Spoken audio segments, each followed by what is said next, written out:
आज हम डिस्कस करने वाले लास्ट ईयर हमने एक क्लाइंट के साथ 1 करोड़ पर मंथ तक स्केल किया था और उसकी केस स्टडी पूरी हम इस वीडियो में डिस्कस करेंगे। लास्ट ईयर मेरे पास एक क्लाइंट आए थे जो कि ऐसी नीश में वर्क कर रहे थे जिसपे हमें हार्डली एक डाउट था कि ये चीज कभी वर्क करेगी और इंडिया में वो चीज वर्क करती है। जब वो मेरे पास आए तो वो एक डिसेंट सेल कर रहे थे अराउंड 30 लाख पर मंथ का। हम पर्सनली भी अगर कोई ऐसा प्रोडक्ट ऑनलाइन खरीदते हैं तो हमको नहीं लगता था कि इस तरह के प्रोडक्ट इंडिया में वर्क करते हैं। तो वो उनका जो नीश था वो की होम डेकोर में था और वो ऐसे नीश में ऐसे कैटेगरी में वर्क करते थे जिसमें बल्क परचेसेस होते थे। हम एकदम सोच ही नहीं सकते थे ऐसा कैटेगरी उनका था। तो वो मेरे पास जब आए हेल्प के लिए कि हम ये 30 लाख का एक सीलिंग पे आ गए हैं और उसके आगे वो स्केल नहीं कर पा रहे, तो वो जब मेरे पास आए तो हम लोगों ने करीब 2.5 महीने साथ में काम किए थे और 2.5 महीनों में उन्होंने 1 करोड़ का मार्क टच कर लिया था। वो मेरे पास आए और हम लोग साथ बैठ के डिस्कस कर रहे थे कि इसको कैसे इंप्रूव करें। तो उनके हमने पहले बेस्ट सेलर्स निकाले। उस बेस्ट सेलर्स में उनके वो मार्केटिंग के लिए क्रिएटिव्स यूज कर रहे हैं, उसके और क्रिएटिव्स हमने बनवाए, उसकी पाइपलाइन बनवाई, उसके सबसे उस पे एफिलिएट्स निकाले और एफिलिएट निकालने के बाद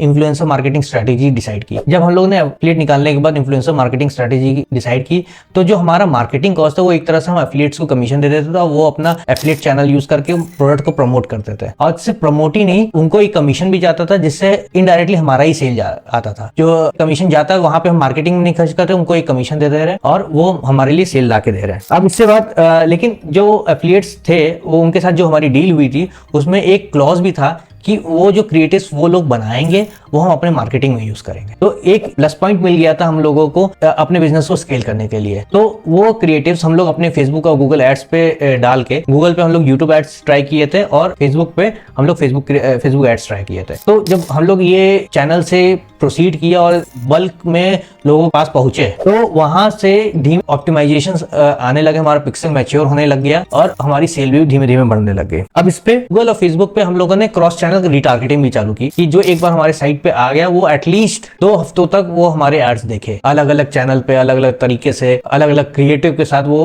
हमारा एड्स देखे। तो एटलीस्ट 2 हफ्तों तक हम लोगों ने इनिशियली हम लोगों ने हार्ड रीमार्केटिंग की और धीमे धीमे करके जब नेक्स्ट हफ्ता हमने उतनी हार्ड नहीं की तो उसमें फ्रीक्वेंसी डाउन कर दी थी। अब एक चीज हम लोगों ने ध्यान दिया था कि जब हम लोग बजट बढ़ाते हैं कॉस्ट पर एक्विजिशन बढ़ जाता था। रीजन इसका एक लॉजिकल रीजन भी है कि लेट्स से आपने मार्केट में आप कंस्ट्रेंट मार्केट पे आपका पिक्सल ऑप्टिमाइज हो गया, अब वो दायरा आप बढ़ाओगे तो आपसे मिलता जुलता कस्टमर वो बड़े दायरे पे ढूंढेगा। तो ऑब्वियसली वो ढूंढेगा, जब एनालाइज करेगा कि कौन सा कस्टमर हो सकता है तो 10 लोगों का ऐड दिखाएगा तो वो आपका कॉस्ट पर एक्विजिशन बढ़ जाएगा। लेकिन उस दायरे में जब आप थोड़े लंबे समय तक ऐड चलाओगे तो आपका वो पिक्सल ऑप्टिमाइज करके वो करेक्ट उस दायरे में करेक्ट कस्टमर ढूंढ जाएगा और धीमे धीमे करेक्ट कस्टमर को ही ऐड आपका दिखेगा। तो आपका पिक्सल धीमे धीमे मैच्योर होगा। तो जब आप बजट बढ़ाओगे तो पिक्सल मैच्योर होगा और कॉस्ट पर एक्विजिशन बढ़ेगी और कॉस्ट पर एक्विजिशन बढ़ रही है। एक पर्टिकुलर टाइम बाद लेट्स से 5-6 दिन, 1 हफ्ता, 1.5 हफ्ते बाद धीमे धीमे आपका पिक्सल मैच्योर हो जाएगा और कॉस्ट पर एक्विजिशन कम होने लग जाएगा। अब इसमें जब ये हमारा पूरा हो गया था, इनके सिस्टम की खासियत क्या थी कि इन्होंने अपना आरटीओ बहुत ही ऑप्टिमाइज करके आए थे। जब ये 30 लाख भी कर रहे थे तो अपना आरटीओ ऑप्टिमाइज करके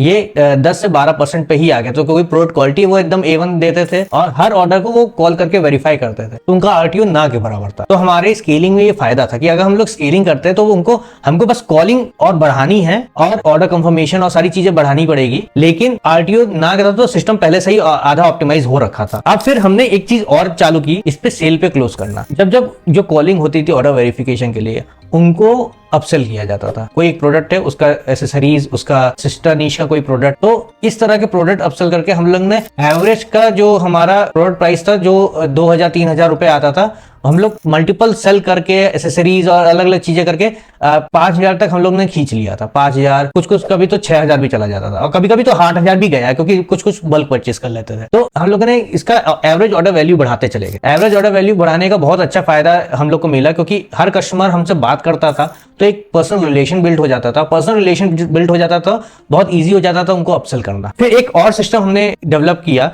जिसमें हम लोग सिर्फ इंटर्न्स हायर किए और जो अबैंडन कार्ट हो गया है या फिर लेट्स से आज हमारे पास अबेंडन कार्ट आया, आज हमने फोन किया, कस्टमर ने बोला कि हम अभी नहीं, अभी हम सोच रहे हैं या फिर अभी नहीं खरीदेंगे ऐसा कुछ, तो हमेशा हमें नए नए लीड्स मिलते जा रहे हैं। लेकिन जो पुराने लीड्स हैं ये हम लोग वापस केटर नहीं कर रहे हैं। ये हमारी तरफ से जब हम लोग बिजनेस चला रहे होते हैं तो अक्सर करके ये एक इशू हो जाता है और हम लोग पुरानी लीड्स पे ध्यान नहीं देते। तो हमने इंटर्न्स हायर किए, एक सिस्टम लगाया कि भाई 3000 रुपए दे के महीने पे इंटर्न्स हायर किया और वो जो पुरानी लीड्स हैं उस पर कॉल कराना चालू किया कि सर आपने प्रोडक्ट देखा था, चेकआउट पे भी गए थे, डिटेल्स भी डाले थे, लेकिन आपने परचेज नहीं किया था। तो पिछले हफ्ते हमने बात किया और आपने बोला था कि अगले हफ्ते कॉल करना या फिर अगले हफ्ते परचेज करेंगे, आपका सेल आया नहीं है सर, कोई किसी तरह की दिक्कत है, आपको कुछ चाहिए, आपको कुछ प्रोडक्ट समझ में नहीं आ रहा या आपको जो चाहिए वो नहीं मिला, आप हमको डिटेल्स बताइए, शायद से हम आपकी मदद कर सके। इस तरह से करके जब हम धीमे धीमे वो इंटर्न्स को ट्रेनिंग देने के बाद जब हम लोग उनको कॉल करवाते थे तो उस पर हम लोग को मेहनत करनी पड़ी। लेकिन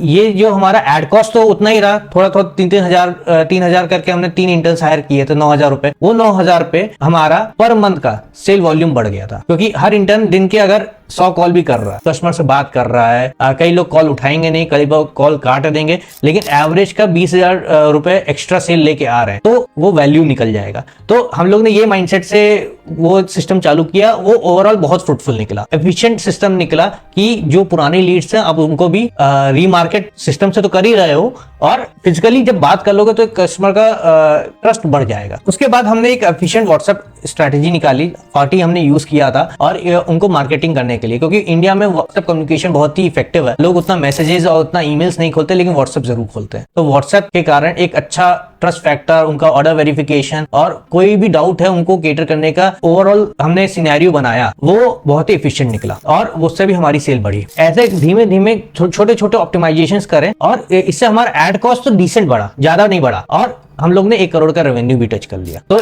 ये पूरा ऑप्टिमाइजेशंस करने के बाद फिर वो अपना बिजनेस को आगे वो कैरी फॉरवर्ड करने लगे, क्योंकि एक इन्वेंट्री प्रॉब्लम भी आ रही थी। अभी भी हम लोग कनेक्टेड हैं। ओवरऑल सिनेरियोस हम लोग ने 1 करोड़ रुपए टच कर लिया था और उसके बाद फिर हमारे पास कुछ इन्वेंट्री प्रॉब्लम आ गई, जिसके कारण से हम लोगों ने वहां पे अपना वेस्ट पार्ट कर लिए थे। लेकिन ऐसे करके एक बिजनेस ऑप्टिमाइजेशन है जो कि हम लोग ध्यान नहीं देते हैं। अगर आप सिर्फ बिजनेस ऑप्टिमाइजेशन देखेंगे तो आप करंट एड स्पेंड पे भी अपना बिजनेस का रेवेन्यू बढ़ा सकते हो। तो आप अपने बिजनेस के ऑप्टिमाइजेशन पे ध्यान दो और आपको किसी भी तरह का हेल्प चाहिए आप हमको कमेंट में नीचे लिख के बता सकते हो। माइट भी हम आपको अगर मेरे सजेशन से आपका फायदा हो सकता है तो हम जरूर करेंगे। और अगर वीडियो अच्छी लगी लाइक कर देना और सब्सक्राइब कर लेना अगर आप और भी नए फ्यूचर वीडियोस देखना चाहते हो। और अगर सब्सक्राइब कर रहे हो तो बेल आइकन को हिट करना मत भूलना।